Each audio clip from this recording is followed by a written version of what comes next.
বছৰ অল্পহাৰী গৃহত্যাগী বিদ্যাৰ্থী পঞ্চৰত্ন কোনোবা ছাত্ৰই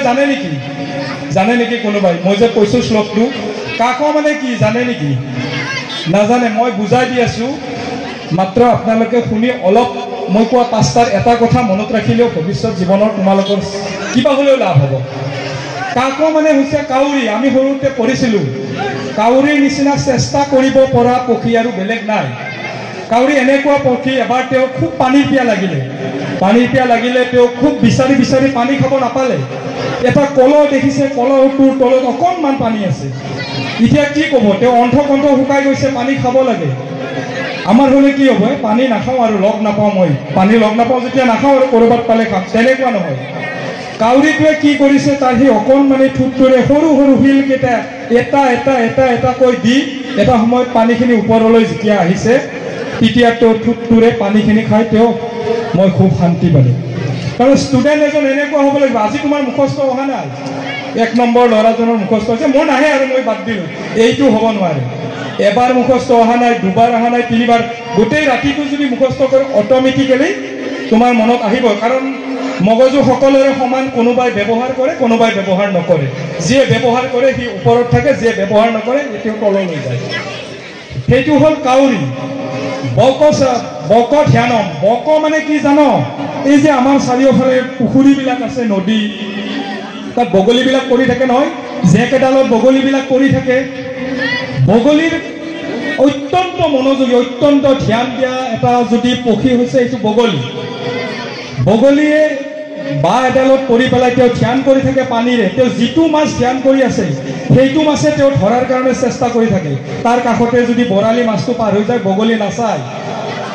মানে কিছুমান আমাৰ অধৈৰ্যশালী মানুহ আছে কেতিয়াবা বেংকত লাইন পাতিলে সেইফালে 3জন কমিলে তেওঁৰ আগত 4জন আছে তেওঁ এইবাৰ এইফালে যায় এইবাৰ দেখিলে এইফালে 3জন কমিলে তেওঁ এইবাৰ এইফালে সেইবোৰ মানুহ সফল হ'ব তেওঁহে লাষ্টত পাব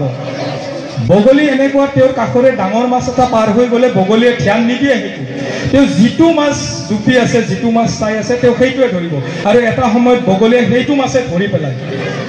ভাল ছাত্ৰ হ'ব লাগিলে তেনেধৰণে অত্যন্ত মনোযোগ দিব লাগিব যে এইটো ছাবজেক্ট মই আজি সমাপ্ত কৰিমেই মই লাগিলে আজি ভাতে নাখাওঁ বুজিছ যদি তেনেকে যদি তোমালোকে যদি ষ্টাডি কৰা এটা ছাবজেক্ট বুজি নোপোৱা ছাবজেক্টটো লাগিলে কাৰোবাক সুধি বাৰে যদি ষ্টাডি কৰা নিশ্চিতভাৱে তোমাৰ মুখস্থ এটা সময়ত এনেকুৱা হ'ব সলসলীয়াকৈ মুখস্থ হৈ যাব এই ছাবজেক্টটো শ্বান নিদ্ৰা মানেতো জানে শ্বান নিদ্ৰা মানে কোনে শ্বান নিদ্ৰা মানে সদায় জাগি থকা এটা জন্তুৰ নাম জানা নেকি তোমালোকে সদায় জাগি থকা জন্তুটো হৈছে কুকুৰ এটা এনেকুৱা সজাগ প্ৰাণী তেওঁ শুই থাকিব নহয় মানে চাৰিটাইবিলাকত শুই থাকে কাষেৰে পাৰ হৈ গ'লে চপককৈ জাপ দিয়ে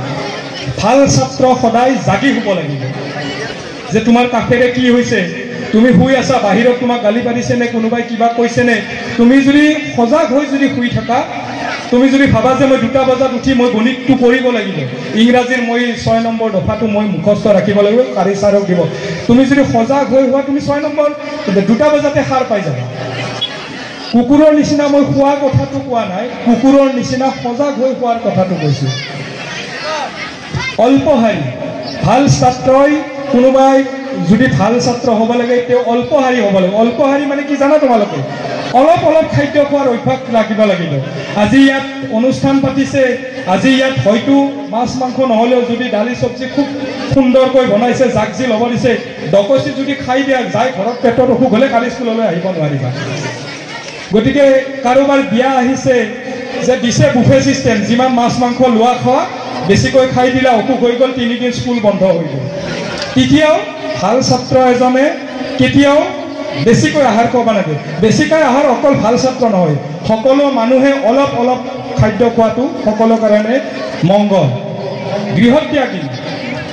লাষ্টৰটো কৈছোঁ মই গৃহত্যাগী মানে কি জানে ঘৰ এৰি যাব পাৰিব লাগিব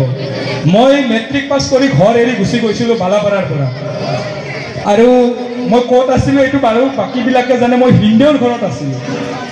মই গৃহৰ প্ৰতি কথা নাই মই যদি ইয়াতে থাকিলে হয় মোতকৈ বহু ওপৰত বেছিকৈ নম্বৰ পোৱা ল'ৰাবিলাকো পিছত ৰৈ গৈছে ঘৰত থাকি। মই সেইটো গৃহত্যাগী বুলি কোৱা নাই। আগতে জংঘলৰ মাজত কেনেকুৱা আছিলে যে ঘৰৰ পৰা ওলাই যায় জংঘলত মানে থাকে গুৰু আশ্ৰমত, তাত কেতিয়াবা খায় নাখায় তেনেধৰণে বিদ্যা অৰ্জন কৰিছিলে। আগৰ দিনত আজিৰ নিচিনা 1 কিলোমিটাৰে স্কুলবোৰ নাছিল। গতিকে গৃহত্যাগ মানে গৃহত্যাগ কৰাৰ কথা কোৱা নাই, সকলোকে এৰি হ'লেও বিদ্যা অৰ্জনৰ কাৰণে তোমালোক ওলাই যাব পাৰিব লাগিব। আৰু এই 5টা গুণ যদি তোমালোকৰ, পুনৰ কৈছোঁ, এই 5টা গুণ যদি তোমালোকৰ যদি অৰ্জন কৰিব পাৰা, মই ভাবোঁ সফল ছাত্ৰ হ'বলৈ, নিজৰ জীৱনটো সফল কৰিবলৈ বেছি সময় নালাগিব। আৰু আচলতে সফল বুলিবলৈ একো কথা নাই। আজি আমি এতিয়াও, মই ছাত্ৰ, আমি এতিয়াও শিকিয়ে আছোঁ। অৰ্জুনে 1 নম্বৰ তেওঁৰ শিষ্য হৈছিল এইকাৰণে, গুৰু যিখিনি শিকাইছিলে তাৰপিছত ৰাতি মনে মনে গৈ তেওঁ আৰু এক্সট্ৰা শিকিছিলে। তোমালোকৰ শিক্ষাগুৰুসকলে যি শিকাব সেইখিনিতে সীমাবদ্ধ কেতিয়াও নাথাকিবা।